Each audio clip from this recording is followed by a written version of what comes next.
victory.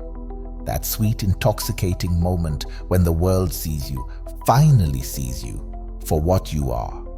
The applause, the validation, the proof that your long, grueling journey meant something. But here's what they don't tell you. The higher you rise, the clearer a target you become.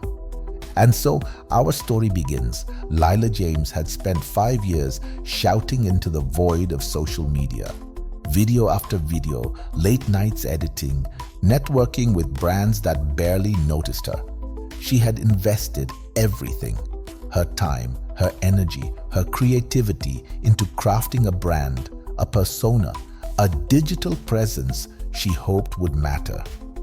Until one day it did. A single viral post, one perfect storm of timing, talent and luck propelled her into a world she had only imagined. 1 million followers, a career milestone, the golden ticket. The moment her follower count tipped over that coveted mark, her phone exploded. Brands sent congratulatory emails. Her face appeared in digital magazines. Friends she hadn't heard from in years suddenly wanted to reconnect. People recognized her at coffee shops, whispering excitedly as she passed. She had arrived. And then, almost immediately, the shadows crept in. Her comment section, once filled with support, turned sour. She's overrated. Did she actually design that? Sellout. Another fake influencer pretending to be original. The accusations weren't just from strangers. Colleagues she admired, people she once considered friends, posted vague, passive-aggressive remarks that stung like blades.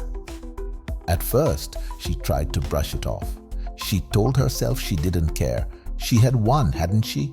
Success comes with haters, right?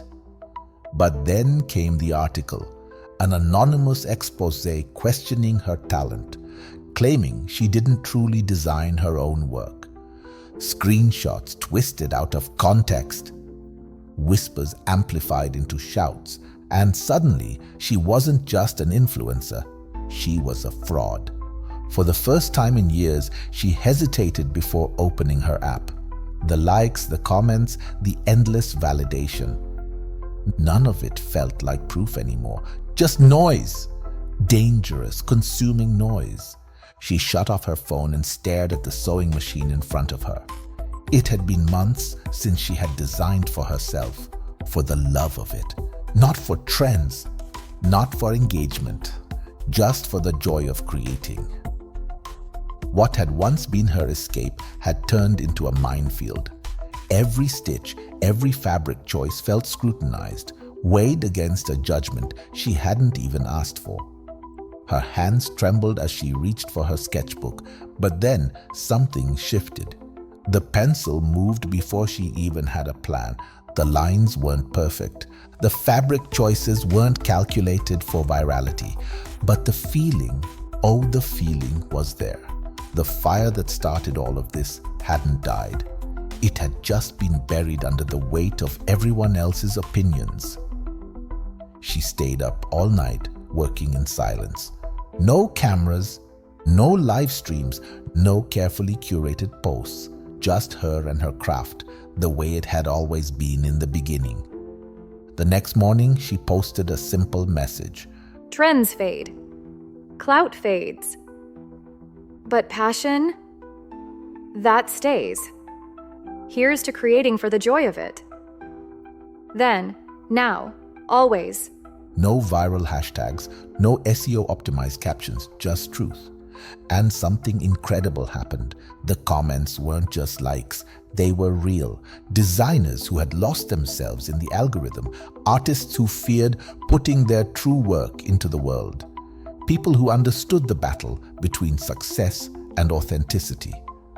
But more importantly, Lila realized something profound. She didn't need permission to do what she loved. She didn't need validation to create. And she certainly didn't need to prove her worth to an audience that would forget her by next week's trend cycle. So she made a decision.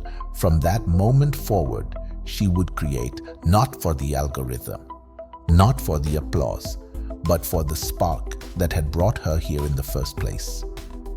If the world wanted to watch, fine. But if they didn't, she would still be creating, still be growing, still be whole. Because here's the thing about true victory. It isn't about the numbers. It's about standing tall in who you are, even when the crowd turns. It's about recognizing that success isn't measured in followers or engagement, but in the quiet moments when you know deep in your bones that you are doing exactly what you are meant to do. So tell me this, how do you stay true to your purpose in the face of public scrutiny? If you've ever felt lost in the noise, I challenge you. Create something today just for yourself. No audience, no strategy, just passion. And when you're ready, share it. Not for approval, but for the love of the craft. Let's reclaim what truly matters. And if you know someone who needs this truth, pass it on. Let's create not for them, but for us